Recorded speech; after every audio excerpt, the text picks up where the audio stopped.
If you walk through a park today, you might notice something completely different from just 10 or 15 years ago. It's quiet. Honestly, it's a little too quiet.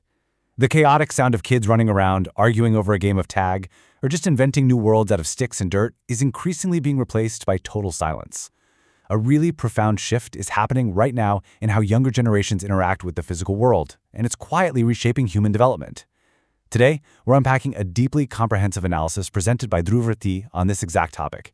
In this explainer, we're going to explore the real stories, the medical research, and, most importantly, the actionable solutions to what is quickly becoming one of the absolute most critical challenges of modern childhood. So what actually happens when a child's physical toy car from the 90s turns into a flat tablet in 2025? It is a staggering generational shift.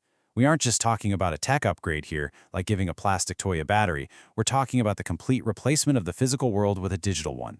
Just think about the tactile sensation of pushing a toy car across a rough carpet. You're understanding physics, friction, spatial awareness. Now compare that to a child simply swiping a flat, smooth piece of glass. That shift away from physical tactile interaction completely changes how a developing brain maps the world around it. And as we're beginning to see, it comes with some incredibly deep, far-reaching consequences. Section 1. Toys versus tablets. Let's really picture this generational contrast for a second. Think back to the 1990s. Childhood was all about intense, active, physical play.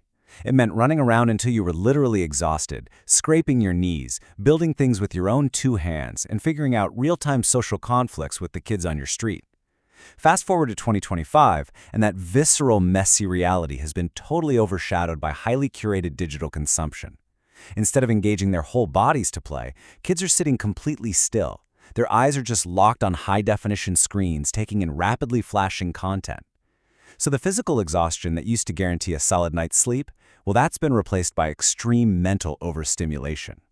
The infinite scroll offers endless entertainment without requiring a single physical movement or even a moment of genuine human interaction. Section 2. The Silent Epidemic. Right now, India is facing a truly silent epidemic, and that is screen addiction among children. And what makes this crisis so incredibly insidious is precisely that silent part. This isn't an epidemic with loud, flashing warning signs. It happens in the eerie quiet of a living room where a whole family is sitting together on the couch, but everyone is just staring down at their own glowing screen. It happens in the back seats of cars during road trips that used to be full of talking and games. It happens at dinner tables where a tablet is propped up against a water glass just to get a toddler to eat their food. Because using screens as pacifiers has become so deeply normalized in our everyday routines, the sheer devastating magnitude of the addiction is super easy to overlook. It just kind of looks like modern life, right? Well, at least until the developmental and physical symptoms become completely impossible for parents to ignore. Section 3. The Hidden Dangers. Okay, so the source material really connects the dots between screen time and some severe physical and mental health impacts, and the mechanisms behind them are fascinating, but also pretty terrifying. Let's take weak eyesight. When a kid stares at a screen, they're locking their focal distance mere inches from their face for hours on end. This literally prevents the eye muscles from strengthening through long-distance viewing. Then, we have sleep disorders. The blue light from these phones and tablets tricks the brain's pineal gland into thinking it's still broad daylight out, which suppresses melatonin and severely wrecks restorative sleep cycles. And of course, obesity naturally follows because active calorie-burning play is completely replaced by sitting still. Finally, there's a massive spike in ADHD-like symptoms. A developing brain that's being fed constant, instant digital gratification and 15-second dopamine hits begins to expect the real physical world to move at that same hyperspeed. And when it doesn't, their attention span just shatters. Actually, the physical toll on vision is so severe that the source specifically highlights companion research focused purely on saving eyesight naturally. This massive spike in childhood myopia isn't just about the glare from the screen, it's heavily tied to a severe lack of natural sunlight. Our eyes literally need bright outdoor light to stimulate dopamine release in the retina. That actually stops the eyeball from elongating, which is what causes nearsightedness in the first place.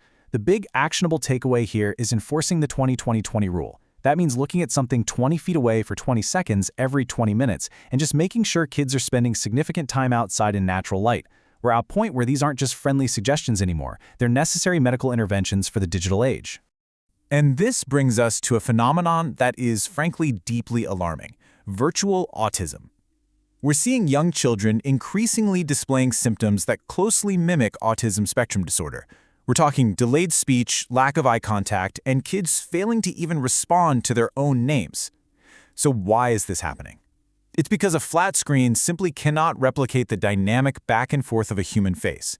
A baby learns social cues, empathy, and language by watching how an adult reacts to their smiles, their little babbles, their expressions. A cartoon character on a video does not pause, it does not make eye contact, and it definitely does not react. When a tablet replaces a human playmate during those absolutely critical developmental windows, the child is starved of the very social interactions they need to hit basic cognitive milestones. It's a sobering realization that too much isolation with a screen can literally stall neurological development. Section 4. Solutions for Parents. Now, the goal of this explainer isn't just to doom scroll the bad news and sound the alarm. It's to map out a clear way forward. The very first step is to brutally acknowledge the reality of this silent epidemic inside our own homes. Because let's face it, you cannot treat an addiction you refuse to see. From there, the research points to some very practical, structured interventions. It recommends joining expert-led sessions like Riddy Delora's Live Parenting Masterclass. This focuses specifically on giving parents the actual vocabulary and behavioral strategies they need to wean kids off these digital dopamine loops without dealing with daily meltdowns. Plus, utilizing platforms like Adaria provides a structured alternative to just mindless scrolling. It replaces passive consumption with active, engaging learning.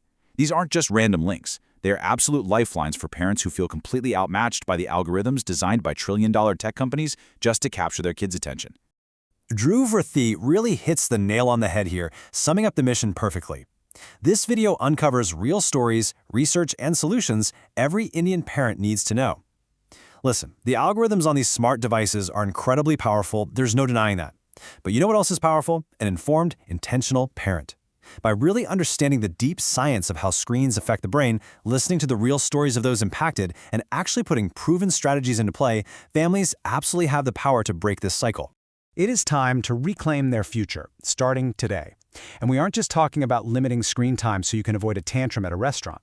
We are talking about protecting the literal cognitive wiring of the next generation. It's about equipping them with the tools to navigate complex human emotions, to build physical resilience, and honestly, to just find joy in the real, tangible world, rather than constantly seeking validation from a glowing rectangle in their hands. So I'm going to leave you with this to think about. How are screens shaping your kids' futures right now? And what specific habits are you going to change in your home today? The data is undeniable, the risks are severe for sure, but the power to change course belongs entirely to you. Thank you so much for joining me for this explainer. I really hope this deep dive arms you with the knowledge you need to take a closer, much more intentional look at the digital ecosystem inside your own home.